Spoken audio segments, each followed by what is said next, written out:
Assalamualaikum warahmatullahi wabarakatuh. A'udzu billahi minasyaitonir rajim. Bismillahirrahmanirrahim. Alhamdulillahi rabbil alamin wa bihi nasta'in wa la 'udwana illa 'alal zalimin. Asyhadu an la ilaha illallah wa asyhadu anna Muhammadan 'abduhu wa rasuluh. Qala rabbi shrah li sadri wa yassir li amri wahlul 'uqdatam min lisani yafqahu qawli. Allahumma arinal haqqa haqqan warzuqna ittiba'ah wa arinal batila batilan warzuqna ijtinabah. Rabbana iftah bainana wa baina qaumina bil haqq wa anta khairul fatihin.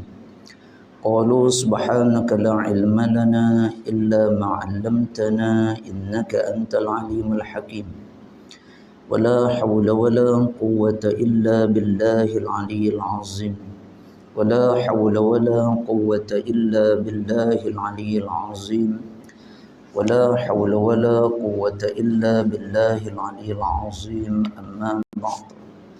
قال مصنف رحمه الله تعالى ونفعنا بعلومه في الدارين يا رب العالمين.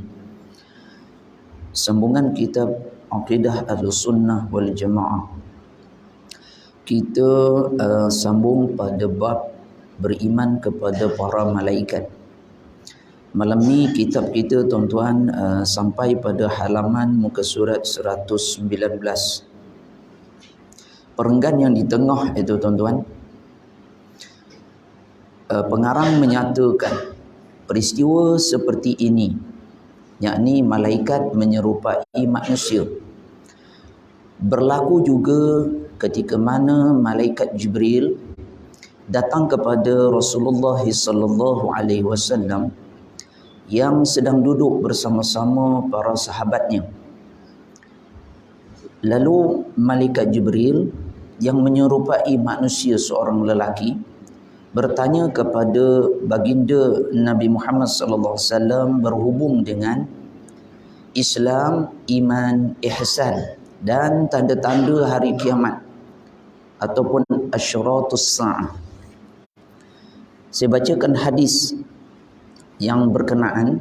Sekiranya kita rujuk kepada kitab Matan Arba'in, hadis 40 Imam An-Nawawi, maka hadis ini diletakkan pada hadis yang kedua yang berbunyi an Umar radhiyallahu anhu aidan qala bainama nahnu julusun inda Rasulillah sallallahu alaihi wasallam data yaumin in atala'a alaina rajulun shadidun bayadis thiyab shadidus sawadis sya'r la yura alaihi atharus safar wa la ya'rifuhu minna ahadan ولا يعرفه منا أحدا حتى جلس إلى النبي صلى الله عليه وسلم فأسند ركبتيه إلى ركبتيه ووضع كفيه على فخذيه وقال يا محمد أخبرني عن الإسلام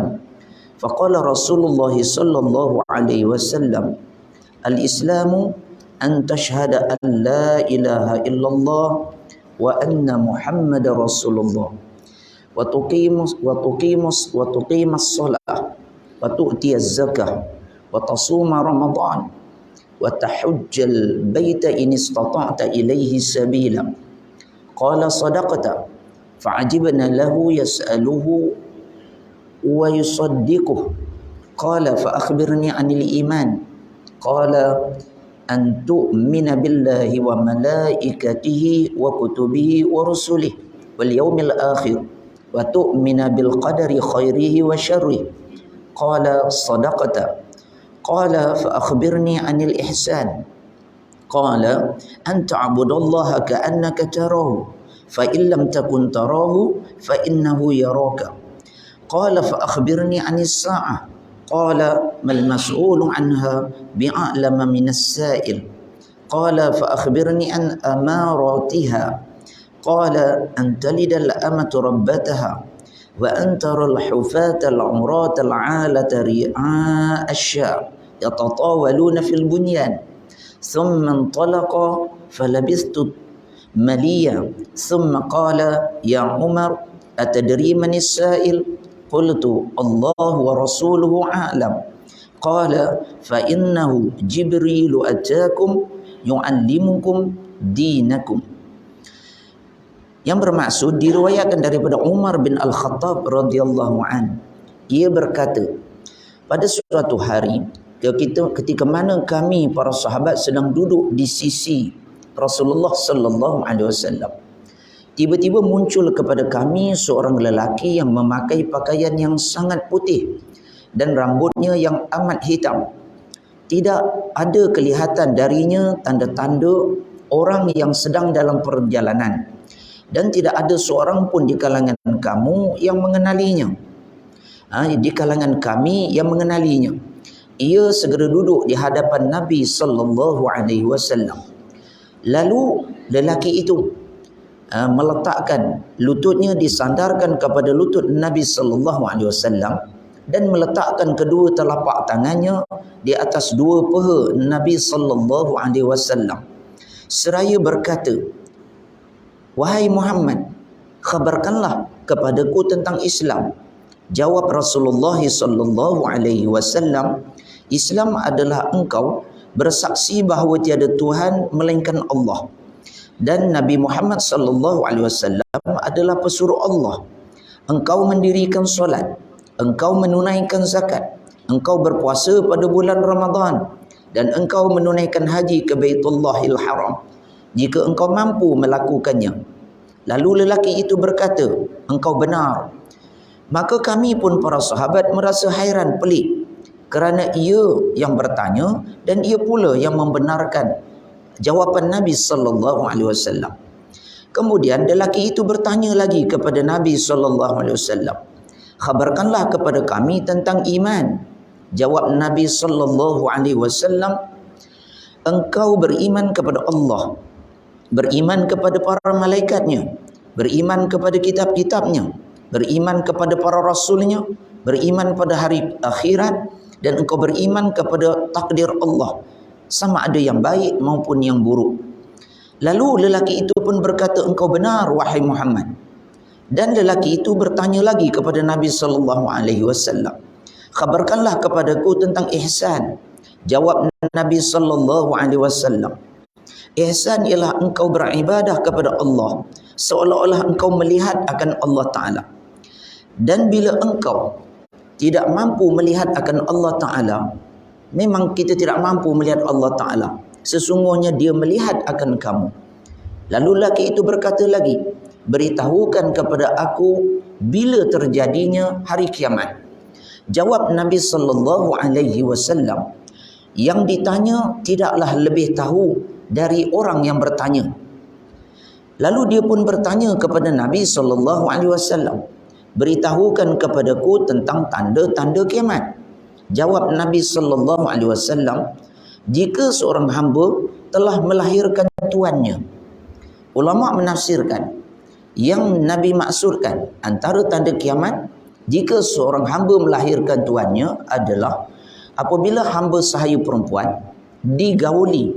Sebab hamba dengan tuan ini dia tidak perlu bernikah, maka tuan dia boleh gunakan dia, dan tuan lelaki itu menggauli hamba sahaya perempuannya lalu melahirkan anak. Maka anak daripada perempuan hamba itu dinisbahkan, statusnya adalah merdeka mengikut kepada ayahnya. Maka itulah yang dimaksudkan yang dimaksudkan oleh ulama tentang hamba melahirkan tuannya. Ibunya hamba tetapi anaknya adalah merdeka kerana mengikut taraf kepada ayahnya. Pendapat kedua menyatakan bahawa yang dimaksudkan dengan seorang hamba melahirkan tuannya adalah anak yang derhaka kepada ibunya. Seperti mana hamba takut kepada tuannya. Di akhir zaman, antara tanda kiamat adalah ibu takut kepada anaknya. Ibu takut kepada anaknya.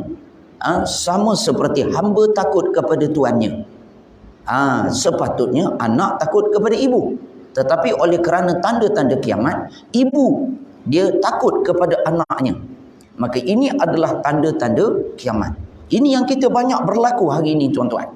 Sebab itu, jangan main-main. Nabi sebut antara tanda pertama berlakunya kiamat adalah ibu melahirkan tuannya. Sebab di negara kita ni tak ada dah golongan hamba. Tidak mungkin ada hamba yang berkahwin dengan orang merdeka. Dan yang adanya adalah anak yang derhaka kepada ibunya. Ini adalah tanda-tanda kiamat yang paling besar, paling utama berlaku sebelum berlakunya tanda-tanda yang lain. Kemudian Nabi menyatakan, antara tanda kiamat jika engkau melihat orang yang tidak beralas kaki, bertelanjang tidak berpakaian, tidak berkasut tidak berpakaian, miskin tidak berharta, dan mengembala kambing, orang yang hina, rendah tarafnya, dan yang paling telah saling berlumba-lumba dalam mendirikan bangunan yang menjulang tinggi. Orang yang asalnya susah, miskin, hina, melarat, tiba-tiba menjadi orang yang kaya raya. Orang yang jutawan, orang yang terlalu banyak harta, sedangkan asalnya susah, asalnya merempat, asalnya papa gedana, tiba-tiba berubah menjadi kaya raya. Ini adalah antara tanda-tanda berlakunya kiamat. Dah banyak dah berlaku, tuan-tuan. Setelah itu, lelaki tersebut pun segera pergi. Selesai jawapan Nabi SAW, lelaki itu terus pergi meninggalkan Nabi dan para sahabat. Aku pun, kata Sayyidina Umar, terdiam sekian lamanya sehingga Nabi SAW bersabda kepadaku. Jadi sahabat ni semua terdiam, melengung, tak tahu nak kata apa. Siapa lelaki ni? Macam mana pula dia boleh datang jumpa dengan Nabi? Sahabat tidak terkata apa-apa. Sehinggalah Nabi SAW bertanya kepada Sayyidina Umar, wahai Umar, tahukah engkau siapakah lelaki yang bertanya itu tadi? Engkau tahu tak Umar, siapa lelaki yang datang dan dia bersoal jawab dengan aku itu tadi? Lalu Sayyidina Umar menjawab, Allah dan Rasulnya lebih mengetahui. Allah dan Rasulnya lebih mengetahui. Lalu Nabi SAW bersabda, dia adalah malaikat Jibril yang datang kepada kamu sekalian. Rupanya lelaki tadi tu, yang rambut, yang pakaiannya terlalu putih, rambutnya terlalu hitam, ia adalah malaikat Jibril. Malaikat Jibril menjelma menyerupai manusia, berhadapan, berjumpa secara berdepan, bersemuka dengan Nabi SAW dan para sahabat. Bukan sahaja dengan Nabi, bahkan disaksikan oleh para sahabat. Ini adalah tanda-tanda bahawa adanya malaikat. Adanya malaikat, dan malaikat itu boleh menyerupai manusia. Kenapa malaikat Jibril datang bertemu Nabi sebegitu? Kata Nabi SAW, untuk mengajarkan kepada para sahabat tentang agama Islam. Ini hadis diriwayatkan oleh Imam Muslim. Menurut hadis yang diriwayatkan daripada Sayyidina Umar bin Al-Khattab, malaikat Jibril yang kita bacakan tadi itu, malaikat Jibril itu datang menjelma menyerupai kelakuan dan keadaan seorang lelaki yang berpakaian tersangat putih. Kalau kita ni putih juga, tapi lain putih dia pudar, tidak terlalu putih. Tetapi pakaian malaikat Jibril terlalu putih, berseri-seri. Lagi sangat-sangat hitam bulu rambutnya. Rambut malaikat Jibril ini hitam, hitam berkilauan. tidak diketahui dari mana datangnya lelaki itu. Ialah dia malaikat, kan? Dia bukan manusia biasa. Jadi tidak ada orang yang kenal akan kedatangan malaikat Jibril. Lelaki tadi terus duduk berhadapan dengan Nabi sallallahu alaihi wasallam, lalu menyandarkan dua lututnya kepada dua lutut Nabi dan meletakkan dua tapak tangannya ke atas dua paha Nabi sallallahu alaihi wasallam. Kemudian lelaki tadi mulai mengemukakan pertanyaan-pertanyaan tersebut. Berkenaan dengan Islam, berkenaan dengan iman, berkenaan dengan ihsan, dan berkenaan dengan tanda-tanda berlakunya hari kiamat. Selepas itu, malaikat Jibril pun menghilangkan diri, tidak diketahui ke mana perginya. Dan Nabi sallallahu alaihi wasallam pun bertanya kepada sahabatnya. Sebenarnya Nabi tahu, tetapi para sahabat tak tahu. Tuan-tuan ada jumpa malaikat? Tuan-tuan kenal malaikat? Saya tahu, dia kata. Memang bapak penipu ini orang. Memang bapak menipu. Dia pula kenal. Sahabat, tuan-tuan, sahabat Nabi tak kenal. Tiba-tiba orang Melaka kenal. Ya Allah Rabbal Alamin. Orang Melaka kenal malaikat, dia kata. Tadi jumpa malaikat baru sekejap tadi, dia kata. Allahu Akbar. Itu alamat tak lama tu, tuan-tuan.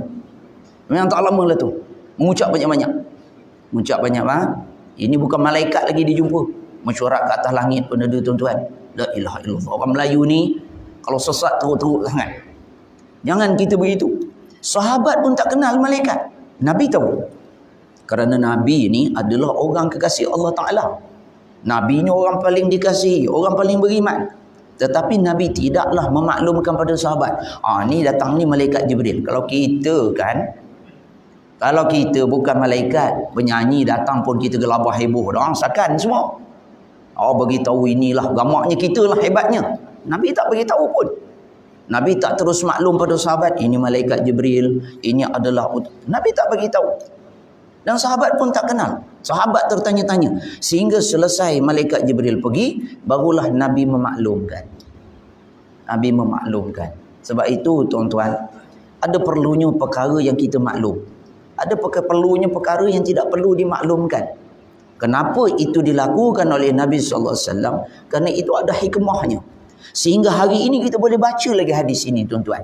Sehingga hari ini kita dapat beriman kepada Allah Ta'ala, dapat beriman kepada para malaikat, dapat beriman kepada nabi-nabi yang diutuskan oleh Allah Subhanahu wa Ta'ala. Inilah amalan yang paling mulia. Inilah tingkah laku, akhlak, percakapan yang paling terpuji di sisi Allah Ta'ala. Hari ini, tuan-tuan, budi pekerti, akhlak, tingkah laku seperti ini sukar untuk kita temui. Manusia hari ini menjadi orang yang tidak berakhlak. Kita hina kerana kita jauh daripada Allah Ta'ala. Kita jauh daripada para malaikat. Maka dengan sebab itu, marilah kita mencontohi akan akhlak, akan sunnah Nabi sallallahu alaihi wasallam. Inilah sebaik-baik manusia. Sebaik-baik suri tauladan untuk kita laksanakan di dalam kehidupan kita. Kemudian dinyatakan dan Nabi sallallahu alaihi wasallam pun bertanya kepada sahabatnya, adakah kamu kenal siapakah yang datang tadi? Lalu para sahabat pun menjawab, kami tidak kenal ya Rasulullah.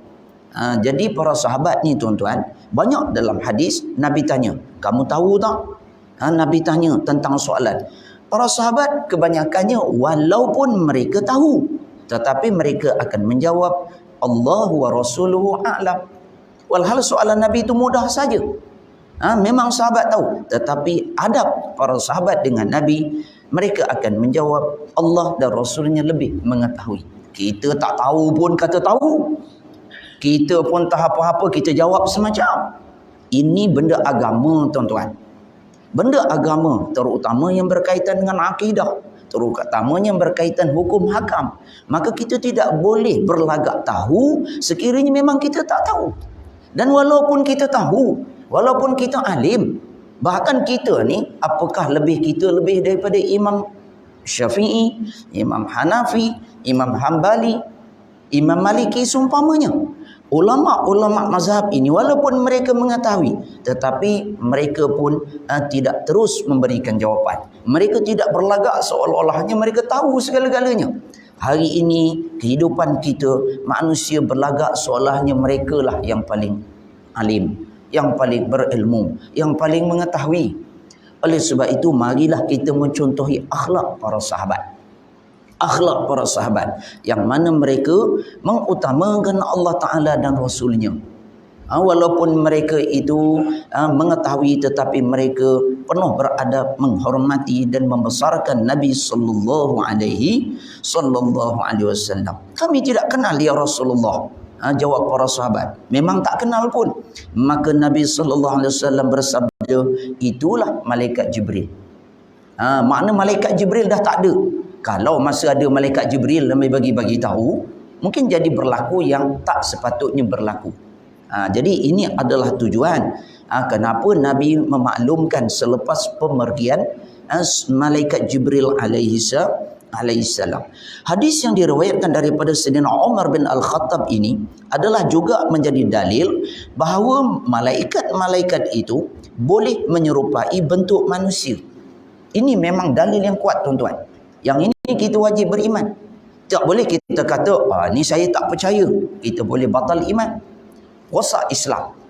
Jadi dalam perkara-perkara yang berkaitan dengan al-ma'lum min ad-din bid-darurah, yang berkaitan dengan rukun iman, yang berkaitan dengan rukun Islam, maka kita wajib percaya dengan sepenuh-penuh keyakinan. Jadi malaikat boleh menyerupai bentuk manusia dan lain-lain bentuk yang dikehendaki oleh Allah Subhanahu wa taala. Terserah kepada Allah Taala untuk mengizinkan berlakunya. Di mana para malaikat ataupun malaikat Jibril itu selalu datang menemui Rasulullah sallallahu alaihi wasallam membawa wahyu untuk disampaikan kepada Rasulullah sallallahu alaihi wasallam. Kalau kita belajar tentang wahyu pertama, ketika mana malaikat Jibril membawa wahyu yang berlaku peristiwa itu di Gua Hira. Di gua Hira turunnya wahyu pertama, iaitu Iqra bismi rabbikal ladzi khalaqal insana min 'alaq. Kita, tuan-tuan, Iqra ni anak-anak kita selalu baca, tapi kita ni jarang baca. Ingat, bacalah. Iqra itu adalah bacalah. Iqra ini adalah ayat pertama diturunkan oleh Allah Ta'ala. Ni bulan Rajab, Sya'ban, Ramadan ni, tuan-tuan, banyak-banyak baca surah Al-Alaq. Iqra bismi rabbikal ladzi. Panjang sangat tak habis. Kita bacalah yang mana kita hafal. Kerana agama Islam, agama yang dimulakan dengan membaca. Agama yang bersandarkan kepada bila membaca, ia terus matlamat sasarannya adalah ilmu pengetahuan. Ilmu pengetahuan. Jadi ini adalah wahyu pertama yang diturunkan oleh Allah Ta'ala melalui malaikat Jibril kepada Nabi Muhammad sallallahu alaihi wasallam. Dikatakan pada ketika itu, di mana malaikat Jibril ini terlalu tinggi, terlalu besar. Nabi hanya nampak kaki sahaja sampai ke langit itu. Tak nampak badan malaikat Jibril, tak nampak kepala. Itu Nabi. Kalau kita apa tak nampak langsung kita. Nabi SAW menggigil-gigil. Nabi dalam keadaan ketakutan. Bila malaikat Jibril peluk Nabi. Semua kita dah tahu. Malaikat Jibril, Iqra. Malaikat Jibril sebut kepada Nabi, bacalah, kata malaikat Jibril. Nabi SAW menjawab, ma'ana biqari'in. Nampak Nabi? Malaikat Jibril kata baca. Nabi kata, ma'ana biqari'in. Saya tak tahu baca, wahai malaikat. Gitulah. Nabi ngaku Nabi tak tahu baca. Nak baca apa? Lalu malaikat Jibril peluk Nabi. Peluk Nabi sehingga Nabi nak lemas. Nabi hampir kelemasan. Seterusnya malaikat Jibril lepas kali pertama, malaikat Jibril ulang. Iqra kali kedua. Nabi terus menjawab, ma'ana biqari'in. Saya tak tahu baca, dua kali. Lagi sekali malaikat Jibril peluk Nabi sehingga Nabi kelemasan. Dilepaskan kali kedua sehinggalah kali yang ketiga. Bila kali ketiga Nabi jawab, ma'ana biqari'in. Lalu malaikat Jibril terus mengajarkan, Iqra bismi rabbikal ladzi khalaq. Ini cara malaikat Jibril menyampaikan ilmu, mengajar Nabi SAW. Guru-guru kita ada mengajar macam ni? Sentuh pun tak boleh, tuan-tuan. Hari ni apatah lagi rotan, lagi le. Terus cikgu kena letak jawatan, naik mahkamah. Malaikat Jibril peluk Nabi sallallahu alaihi wasallam, hampir lemas. Kalau ada cikgu kat sekolah buat macam gini, tak lama cikgu ni. Memang tak lama lah ni. Bukan budak tu lemas, cikgu tu pula memang tak panjang umur dia. Ini tuan-tuan adab belajar. Adab belajar. Tolong kita. Kita kena jaga adab belajar. Anak-anak kita kena jaga adab belajar. Kerana mula-mula yang mengajar adalah malaikat Jibril kepada Nabi sallallahu alaihi wasallam. Mula-mula yang beradab adalah Nabi sallallahu alaihi wasallam kepada guru dia malaikat Jibril. Orang yang beradab ketika belajar, barulah dia akan mendapat ilmu pengetahuan. Tidak akan ada ilmu yang berkat tanpa adab kepada guru. Macam mana pun bencinya, tak sukanya cara guru, apa tindakan guru, maka itu adalah redha, kita kena terima apa tindakan guru. Tak adalah guru yang buat apa-apa sampai mati. Ada tuan-tuan dulu, kena rotan, mati anak murid. Ada. Hari ini tak rotan lah yang banyak meninggalkan dunia, tuan-tuan. Hari ini tak usik anak murid lah yang memendekkan umur. Ini kita kena balik kepada kerana adab ilmu, adab belajar itu telah berlaku di awal-awal penurunan wahyu yang berlaku antara malaikat Jibril bertemu dengan Nabi sallallahu alaihi wasallam. Saya ingatkan saya dan tuan-tuan, kita pesan anak-anak zuriat keturunan kita, jaga adab ketika belajar. Jaga adab dengan guru. Sebab kita menuntut ilmu. Orang menuntut ilmu adalah orang yang mulia bila dia beradab. Orang yang menuntut ilmu tidak beradab, dia biadab, maka dia hilang keberkatan ilmu. Kalau tidak menuntut ilmu, kalau tak belajar, memang tidak ada adab. Dia tidak ada ilmu. Jadi sebab itu kita menjadi orang Islam, orang beriman, wajib menuntut ilmu. Sebab Nabi SAW berlaku dalam hadis Iqra ini, wahyu pertama di Gua Hira. Gua Hira ni tuan-tuan, hari-hari ni kalau kita pergi Mekah, kita naik Gua Hira, bukan rendah-rendah tuan-tuan. Bukan sejam dua tuan-tuan. Ini hari ini, dulu. Bermakna di situlah berlaku penurunan wahyu pertama. Majlis ilmu antara Nabi dengan malaikat Jibril. Bukan mudah-mudah. Anak kita pergi sekolah je pun, siap hantar lagi, pun tak boleh hormat guru, pun tak boleh nak jaga adab, pun lagi macam-macam masalah. Ini sepatutnya tidak boleh berlaku. Wajib beradab.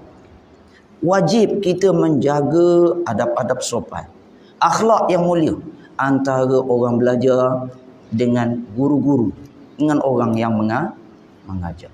Hari ini ditekankan guru kena beradab. Anak murid pula biadab. Guru-guru pula salah, anak murid pula betul. Mak bapak pula betul, tuan-tuan. Hilang keberkatan. Hilang adab, hilang keberkatan. Hilang ilmu, hilang hidayah daripada Allah Subhanahu. Jaga kita, kerana orang yang berilmu ini, yang benar beradab, dia di samping para malaikat. Kita belajar buat malaikat hari ini. Orang berilmu, dia beradab, dia berakhlak, beriman kepada Allah, dipayungi, dinaungi oleh malaikat. Tapi kalau biadab, kalau derhaka, kurang ajar dengan guru, dengan orang yang mengajar, dia akan ditinggalkan oleh malaikat. Orang yang biadab ini bersama dengan syaitan dan iblis yang jauh, yang mendapat kemurkaan daripada Allah Subhanahu. Jadi inilah tuan-tuan, marilah kita belajar, kita menuntut ilmu, kerana itulah wahyu pertama yang berlaku antara malaikat Jibril dengan Nabi sallallahu alaihi wasallam. Malaikat-malaikat itu tempat kediamannya ialah di langit. Mana tinggal malaikat? Di langit. Malaikat tak ada rumah sewa, tak ada hotel, tak ada kondominium, tak ada kat bumi ni tuan-tuan. Walaupun dikatakan pada malam Lailatul Qadar, inna anzalnahu fi lailatul qadr. Lailatul qadri khairum min alfi syahr. Tanazzalul malaikatu waruhu fiha biidzni rabbihim min kulli amr. Salamun hiya hatta matla'il fajr. Malam Lailatul Qadar, malaikat turun penuh. Malaikat turun daripada mana? Daripada langit. Maknanya malaikat ni dia turun, dia daripada tempat yang tinggi. Tinggi itu di mana? Langit. Malaikat dia tidak daripada tempat yang rendah. Bumi ataupun dalam bahasa Arab disebut al-ard adalah tempat yang rendah. Malaikat tidak duduk di tempat yang rendah. Malaikat dia tinggal dan dia menetap di langit. Sama adalah tempat yang tinggi. Tetapi mereka itu, para malaikat, boleh turun dari langit dengan perintah Allah Ta'ala. Bila Allah Ta'ala perintah malaikat turun, malaikat akan turun ke bumi. Imam Ahmad dan Imam Bukhari meriwayatkan daripada Ibnu Abbas radhiyallahu anhuma bahwasanya Rasulullah sallallahu alaihi wasallam bertanya kepada malaikat Jibril satu ketika. Biasa, sebab itu tuan-tuan, malaikat Jibril ini adalah sahabat sejati, teman setia, guru kepada Nabi sallallahu alaihi wasallam. Nabi kita tak belajar universiti, tuan-tuan. Nabi kita tak payah pergi universiti, Nabi kita tak payah pergi sekolah, Nabi kita tak payah berguru dengan siapa-siapa profesor, doktor apa semua. Nabi kita belajar, berguru dengan malaikat Jibril. Nabi kita adalah manusia yang paling mulia, yang dicintai oleh Allah Ta'ala. Malaikat Jibril pula adalah ketua para malaikat. Sebesar-besar malaikat, semulia-mulia malaikat adalah malaikat. Jangan kutuk malaikat. Orang pun kita tak boleh kutuk, hina, apatah lagi malaikat. Dia pula lagi mulia pada malaikat. Jangan. Kita tak kenal malaikat. Kerana penampak malaikat pun tak hidup kita, tuan-tuan. Jadi sebab itu, hormati malaikat. Malaikat Jibril ni adalah ketua para malaikat, dia guru kepada Nabi sallallahu alaihi wasallam. Jadi begitulah tingginya kedudukan Nabi kita sallallahu alaihi wasallam. Tinggi sangat, tuan-tuan. Wajiblah kita mengasihi Nabi sallallahu alaihi wasallam dan kasih kepada malaikat Jibril.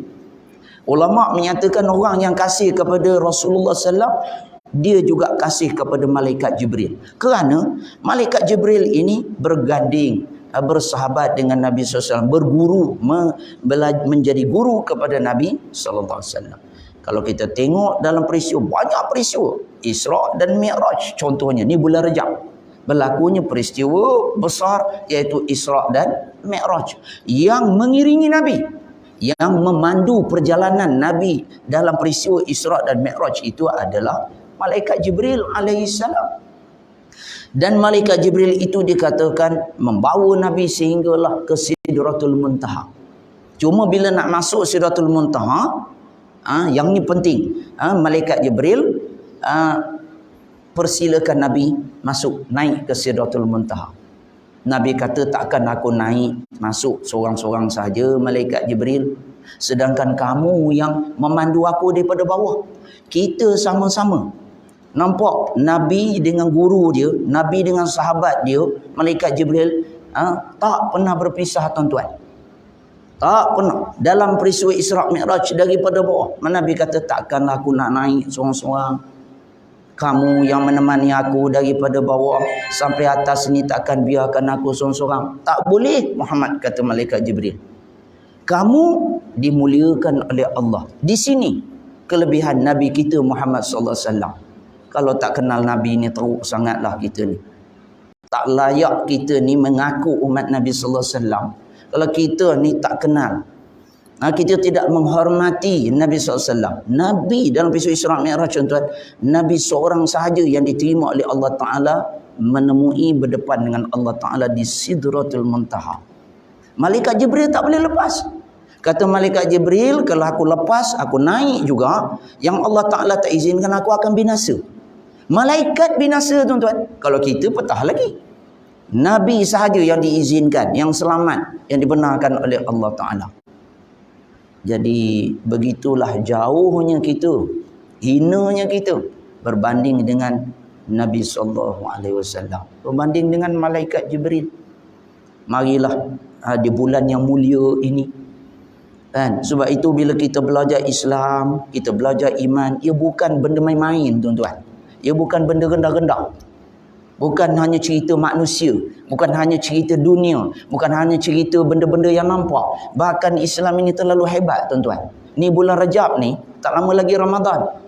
Kalau Rajab pun kita tak boleh muliakan, jangan kata kita muliakan Ramadan. Sebelum memuliakan Ramadan, sebelum membesarkan Ramadan, sebelum kita memuji Ramadan, maka hendaklah kita memulia, membesar dan memujikan Rajab, Sya'ban. Barulah nanti sampainya Ramadan. Ini semua berkaitan dengan para malaikat, berkaitan dengan hamba-hamba Allah Ta'ala yang soleh, yang baik, yang beriman, yang dimuliakan oleh Allah Subhanahu wa Ta'ala. Tetapi para malaikat boleh turun di langit, daripada langit dengan perintah Allah Ta'ala. Disebutkan dalam hadis, Nabi menyatakan, ma yamna'uka an tazurana aktsara mimma tazuruna. Qala fanazalat. Nabi pernah tanya pada malaikat Jibril, apakah yang menghalang engkau, wahai malaikat Jibril, berziarah kepada kami? Nabi ini bila lama tak jumpa malaikat Jibril, Nabi rindu. Nabi susah hati, tuan-tuan. Anak kita kalau tak pergi sekolah, seronok. Tak jumpa cikgu dia, kau main lagi. Nabi sedih, tuan-tuan, susah hati. Bila dapat jumpa dengan malaikat Jibril, Nabi tanya, kenapa lama tak datang ziarah? Dulu selalu datang, ni lama dah tak datang, kenapa? Nabi tanya, lebih banyak lagi dari yang biasa engkau lakukan. Patutnya lagi banyak lah datang lagi selalu. Biasa-biasa pun dah selalu datang, kena lagi banyak datang. Kenapa lama dah tak datang? Nabi tanya pada malaikat Jibril. Lalu jawab malaikat Jibril, menyampaikan akan firman Allah Ta'ala. Malaikat Jibril ini, tuan-tuan, tak banyak sembang, tak banyak cakap. Dia buat kerja dia je. Bila Nabi tanya kenapa lama tak datang, lama dah tak jumpa. Tak jumpa kawan, tak jumpa saudara, tak jumpa dengan guru dia. Malaikat Jibril membacakan ayat firman Allah Ta'ala, A'udzubillahi minasyaitanirrajim. Bismillahirrahmanirrahim. Wa ma natanazzalu illa bi amri rabbik lahu ma baina aydina wa ma khalfana wa ma baina dhalik wa ma kana rabbuka nasiya. Sadaqallahul azim. Allah Ta'ala berfirman dalam surah Maryam ayat 64.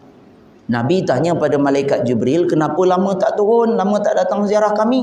Malaikat Jibril baca ayat ni yang bermaksud, dan berkatalah para malaikat, kami tidak turun dari semasa ke semasa, melainkan dengan perintah Tuhanmu, wahai Muhammad. Allah Ta'ala. Kalau kami turun, sebab Allah Ta'ala perintah. Kalau kami tak turun, sebab Allah Ta'ala tak perintah. Kita ni dah perintah pun tak buat-buat. Tak perintah pun tak buat, perintah pun tak buat, tak bila nak buat. Ini sifat, ini tindakan perangai malaikat, tuan-tuan. Memang cukup disiplin, cukup tuan-tuan.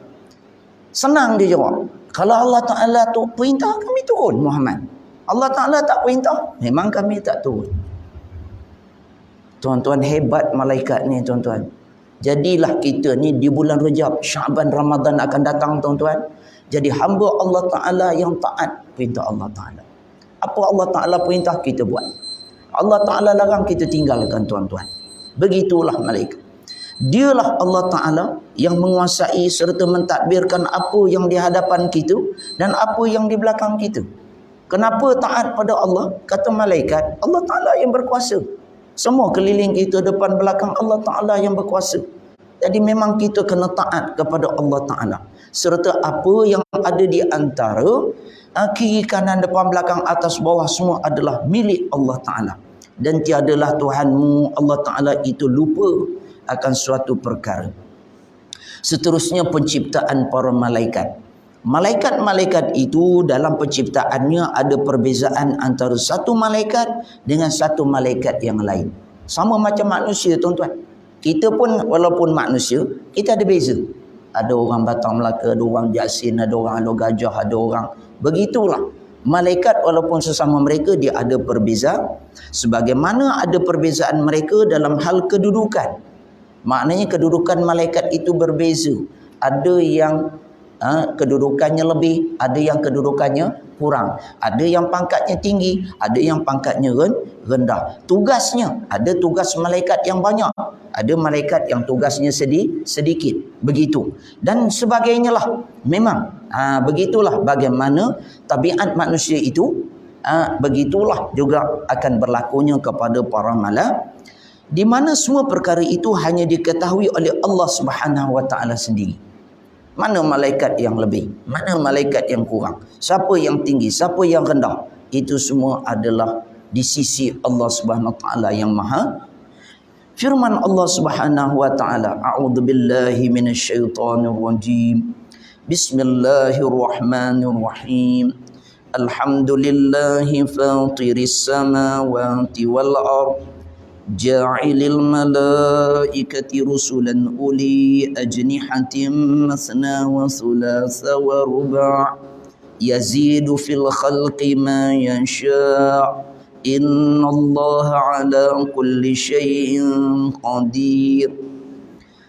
Allah Ta'ala berfirman dalam surah Fatir ayat pertama yang bermaksud segala puji tertentu bagi Allah Ta'ala yang menciptakan langit dan bumi. Semua puji-pujian hanyalah untuk Allah.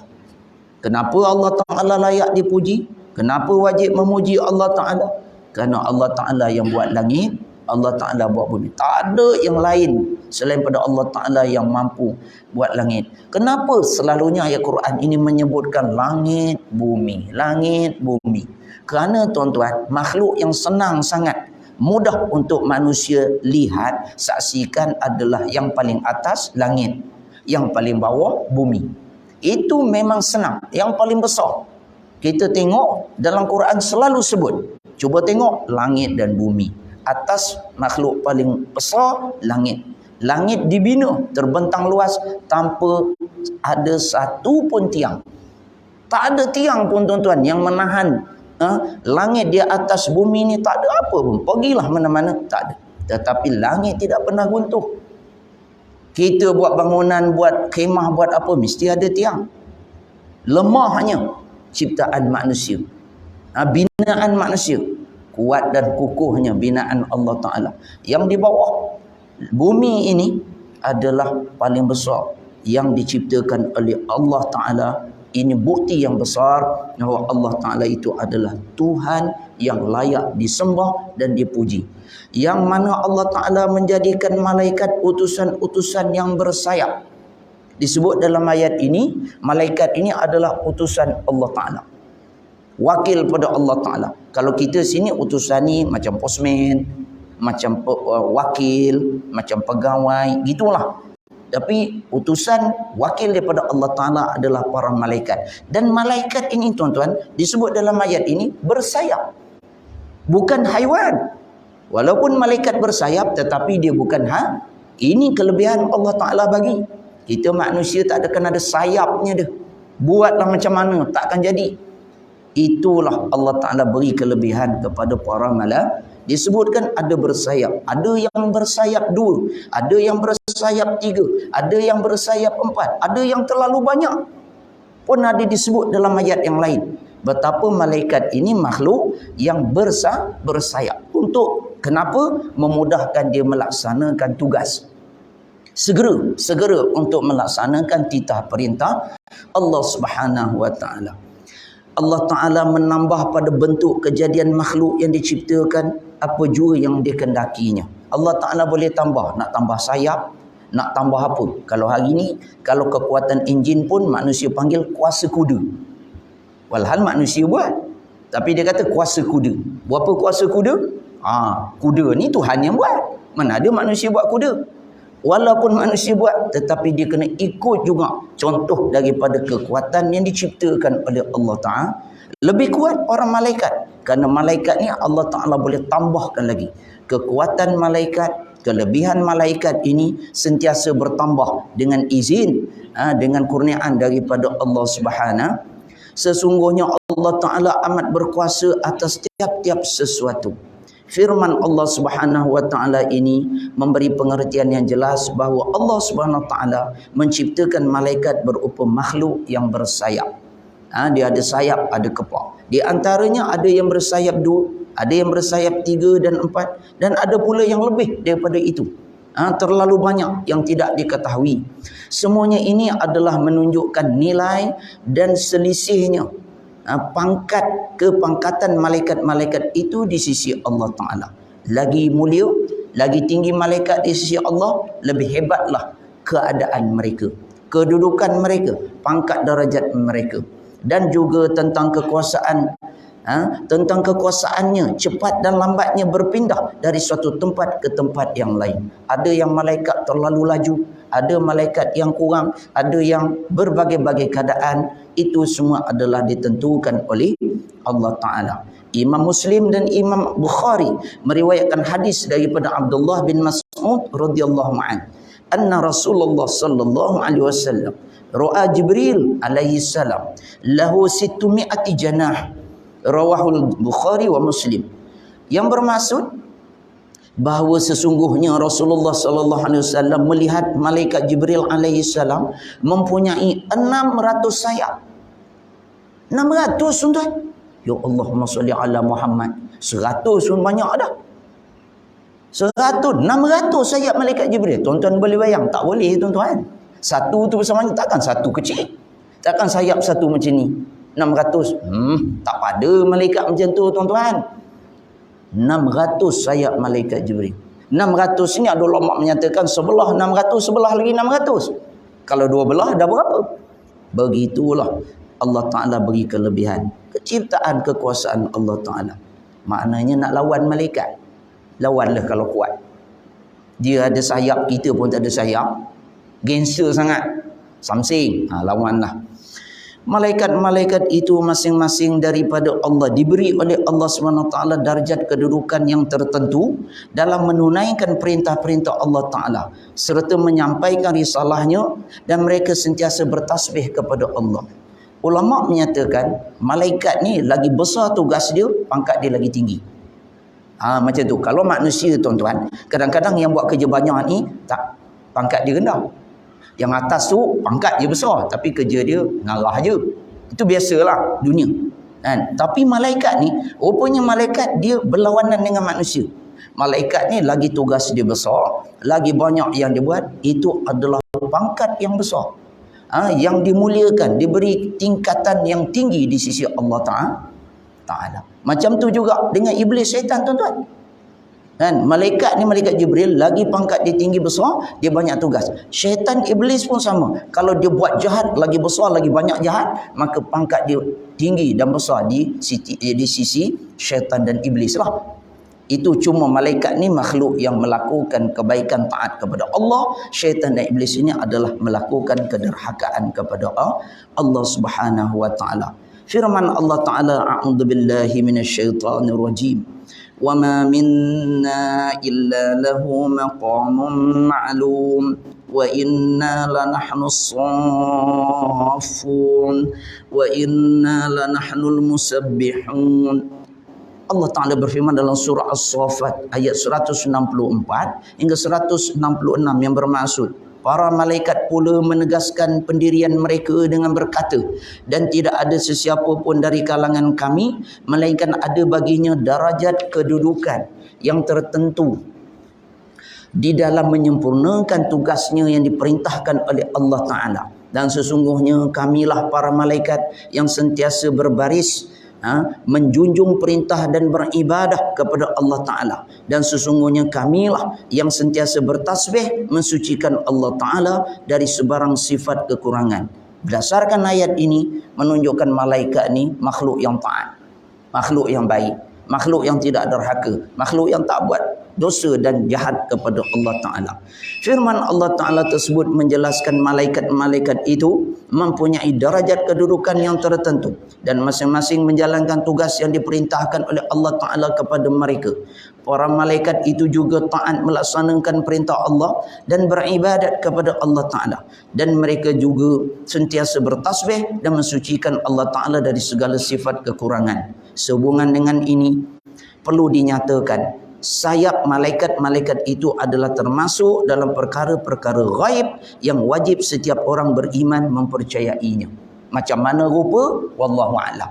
Sayap malaikat ni pun bukan sahaja kita kena beriman dengan malaikat, beriman dengan sayap malaikat pun wajib tuan-tuan. Dia kata saya beriman dengan malaikat tapi tak percayalah ada sayap. Dan macam burung pula malaikat ni, dia kata. Tak boleh petikai. Tak boleh nak katakan malaikat ni macam burung, tak boleh. Sebab malaikat ni makhluk yang ghaib. Rupa mana? Sayap ni bukan mesti macam sayap burung, bukan macam sayap kapal terbang, bukan. Sayap ni Allah Ta'ala boleh buat berbagai bentuk rupa. Ini adalah wajib beriman kepada para malaikat dan sifat-sifat kejadian yang ditentukan oleh Allah Ta'ala kepada para malaikat. Tanpa mempersoalkan bagaimana keadaannya. Jangan banyak soal. Macam mana warna dia, besar mana saiz dia, macam mana bentuk, itu tak perlu. Itu tak perlulah kita persoal. Sifat, bentuk, warna dan lain-lainnya. Kerana orang-orang yang beriman tidak diwajibkan untuk mengetahui perkara-perkara tersebut. Jadi kita beriman ni tak payah banyak soal. Dan bukannya kita beriman kena percaya benda yang detail. Warna sayap malaikat adalah bagian. Saiz sayap malaikat, itu tak perlu. Itu baik masuk PSHPM. Masuk PSHPM kena macam itu. Dia kena ukur, dia kena ada jarak, besar saiz. Ni tak ada. Baik iman, senang je tuan-tuan. Kita percaya, sudah. Kita yakin dalam hati, tidak ada keraguan, tidak ada, kita tidak menolak sepenuhnya, maka itu adalah iman. Mudah tuan-tuan. Maknanya susah lagi masuk SPM. Susah lagi masuk PSA. Apa yang menyebabkan kita ini jauh daripada Allah Ta'ala? Kenapa kita tak nak beriman? Sedangkan ianya adalah mudah di sisi Allah Ta'ala, di mana Rasulullah SAW sendiri pun tidak memberitahu mengenai perkara itu. Nabi pun tak pernah sebut dan kita pun tak perlu soal. Mudah-mudahan dengan apa yang kita pahami dan kita pelajari ini menjadikan kita orang yang benar-benar taat, beriman dan bertakwa kepada Allah Subhanahu wa taala, kepada nabi-nabi sallallahu alaihi wasallam dan kepada para malaikat, seterusnya semua rukun iman. Sekadar itu tuan-tuan, kalau ada apa-apa dipersilakan. Ya. Soalan pertama lah, perbezaan malaikat dengan syaitan. Perbezaan syaitan. Itu setahu saya malaikat ni tidak punya nafsu. Tapi syaitan ni adakah juga tidak punya nafsu? Dan apakah kelebihan pada syaitan ni? Dia boleh pergi dengan cepat. Dia tak pakai sayap. Saya tahu malaikat pakai sayap. Dia boleh pergi benar-benar tempat untuk menasut orang untuk menjadikan Islam lah. Dia apakah perbezaannya dengan kecepatannya? Syaitan mana ada? Masa sekarang pun ada syaitan juga. Perbezaan syaitan dengan malaikat. Yang kedua Ustaz, baru dia ada kawan saya tanya dengan saya tak ada jawab lah. Dia kata dia kahwin dengan orang bukan Islam. Ini yang ketiga lah, dia kahwin bukan Islam. Tapi dia punya niat dia nak akikahkan bini dia tu.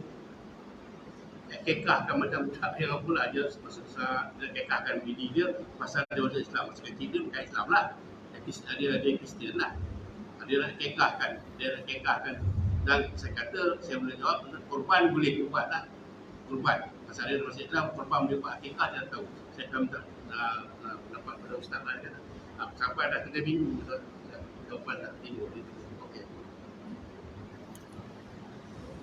Qalu subhanaka la ilma lana illa ma'allamtana innaka antal alimul hakim. Berkenaan dengan masalah beza malaikat dengan syaitan dan iblis. Dari segi kejadian, malaikat adalah daripada cahaya. Iblis dan syaitan adalah daripada api. Jadi unsur itu berbeza. Kejadian itu, satu api, walaupun api ni pun ada cahaya dia. Kan? Satu lagi adalah daripada cahaya. Itu ketara sangat itu. Ketara sangat kerana cahaya ini dia tidak memanaskan, tidak membinasakan. Tetapi api dia panas, membinasakan, bahaya. Api semasa kecil menjadi kawan semasa besar. Syaitan ni kecil besar pun dia memang lawan. Kecil je syaitan ni kawan. Ni memang yang keturunan saudara betul lah ni dengan syaitan. Tak boleh. Yang itu adalah kejadian. Dari segi yang paling besarnya adalah makhluk yang paling baik, makhluk yang paling taat, malaikat. Lawan daripada yang paling taat, paling baik ini adalah yang paling jahat, paling dahsyat adalah syaitan iblis. Itu beza yang cukup ketat. Jadi kalau bagaimana syaitan ada di mana-mana, begitu juga malaikat ada di mana-mana tuan-tuan. Cuma syaitan iblis ni dia ada mana-mana tempat yang tidak baik. Tempat baik ni syaitan iblis tak ada tuan-tuan. Wakil dia ada. Wakil dia ada. Macam masjid, macam rumah Allah. Syaitan iblis tak boleh masuk. Tak ada syaitan iblis dalam rumah Allah Ta'ala. Di tempat-tempat yang suci. Yang ada hanyalah para malaikat. Begitu juga di tempat najis, tempat yang kotor, tempat yang jahat. Tidak ada malaikat. Tetapi di situ adanya syaitan dan iblis. Jadi kalau kita faham sebegitu, begitulah. Begitulah Allah Ta'ala ciptakan. Bagaimana dua makhluk ini dia berlawanan. Yang dua-duanya perkara gaib. Tetapi Allah Ta'ala walaupun tak masuk rukun iman, kena beriman dengan syaitan iblis tu, kita tak payah percaya. Tapi kita wajib beriman kepada para malaikat. Namun mudahnya bila kita beriman dengan malaikat, begitulah adanya lawan kepada malaikat, syaitan dan iblis. Itu sahaja senang. Dan kita manusia ni bukan malaikat dan kita pun bukan syaitan iblis. Jadi kita ni tengah-tengah, neutral. Kalau kita banyak kebaikan, maka kita ni mencontohi, kita ni mengikuti seperti mana Nabi bersama-sama dengan malaikat Jibril. Tapi kalau kita suka maksiat, suka jahat, suka perkara dosa, maka kita sebenarnya berteman, bersahabat dengan syaitan dan iblis. Itu yang pertama. Yang kedua, berkenaan dengan orang baru masuk Islam. Perlukah dilakukan ibadah akikah ataupun ibadah korban? Hukum, kita balik pada hukum tuan-tuan. Hukum akikah ini adalah sunat muakkad. Begitu juga dengan hukum korban, sunat. Jadi bendanya sunat. Namun sunat-sunat dia adalah sunat yang amat dituntut. Jadi orang yang baru masuk Islam ataupun kadang-kadang orang yang dah lama Islam pun tak akikah juga. Kan? Jadi itu tak ada masalah. Benda sunat ni bila-bila boleh buat. Syaratnya dia masih hidup lah. Akikah pun syaratnya masih hidup. Korban pun masih hidup. Cuba tengok dalam kitab fiqh. Pengenaan dengan syarat akikah. Syarat ibadat korban. Walaupun adalah yang kata dia niatkan untuk arwah ke apa ke. Tapi bila yang berniat itu, yang niat tu yang nak melaksanakan korban itu mestilah orang yang hidup. Jadi jangan lambat sangat lah, dah meninggal masuk kubur baru nak akikah.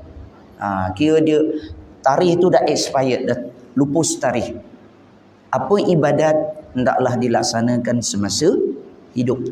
Wajib ke, sunat ke, haram jangan buat masih hidup. Kan haram. Jadi buat. Memang ada yang wajib, yang sunat, yang baik-baik semasa hidup. Mudah-mudahan dipermudahkan oleh Allah Ta'ala. Ya.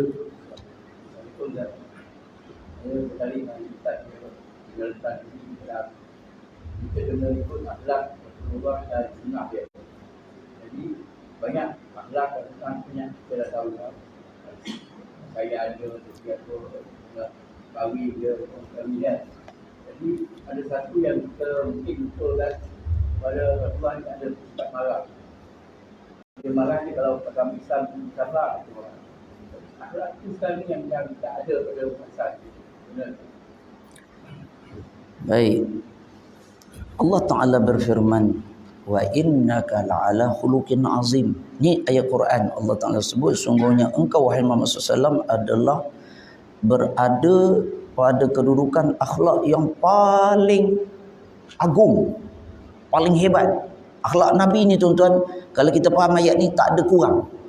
Makna kalau masjid ni daripada bumbung sampai bawah ni penuh, begitulah akhlak Nabi. Sikit pun tak ada. Azim ni tuan-tuan, senang faham. Kenal Masjid Al-Azim, Masjid Negeri Melaka kan?